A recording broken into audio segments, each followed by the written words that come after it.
High বন্ধুরা, আমি আজকে বানাবো আমলকি দিয়ে চ্যবনপ্রাশ।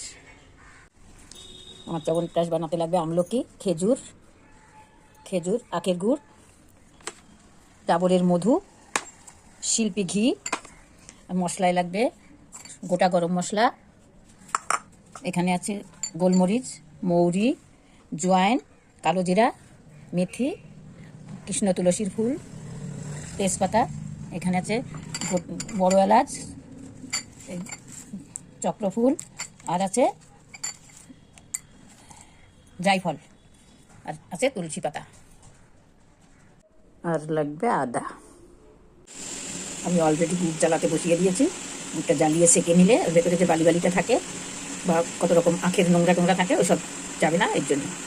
আমার আমলকি সিদ্ধ হয়ে গেছে, এবার আঠিটা ছাড়িয়ে ফেলে পেস্ট করব। অলরেডি আমার পেস্ট করা আছে বেশি করে, কিন্তু আমার দেখানো হয়েছিল না, তার জন্য আমি এইটুকুন করে দেখালাম। জালে বসিয়ে দিয়েছি। আমার গুড় জ্বালানো হয়ে গেছে, এখন আমি এটা ছেঁকে নিয়ে ঢেলে দেব ওই পেস্টের ভেতরে। এভাবে ছেঁকে নিচ্ছি।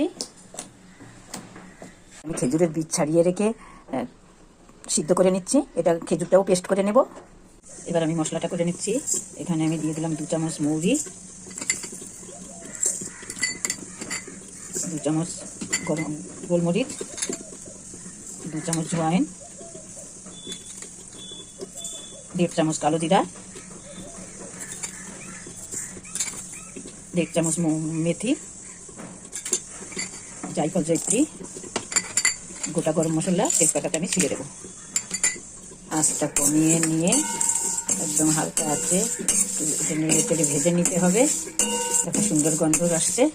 এবার আমার মশলা ভাজা হয়ে গেছে, এবার নামিয়ে দেব। আমার ভেজে রাখা মশলা পেস্ট হয়ে গেছে।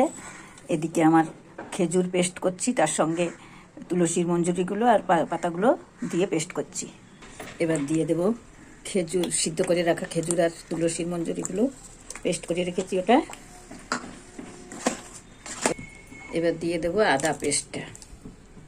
এইবার দিয়ে দেব ভেজে রাখা মশলাটা, দিয়ে দেবো একটু লবণ। চ্যবনপ্রাশ হয়ে আসছে, দেখো একদম কি সুন্দর গাঢ় হয়ে কালার আসছে। এবার হচ্ছে একটু ঘি আর একটু মধু দিয়ে দেবো। আমার চ্যবনপ্রাশ কমপ্লিট। 1 চামচ ঘি দিয়ে দিলাম। এবার 1 চামচ মতন মধু দিয়ে দেবো। আমার চ্যবনপ্রাশ কমপ্লিট। তোমাদের ভালো লাগলে তোমরা করে খেও, আমাকে জানিও কেমন হয়েছে। আমাকে লাইক করো। আজ আসি, আবার আসবো অন্য ভিডিও নিয়ে।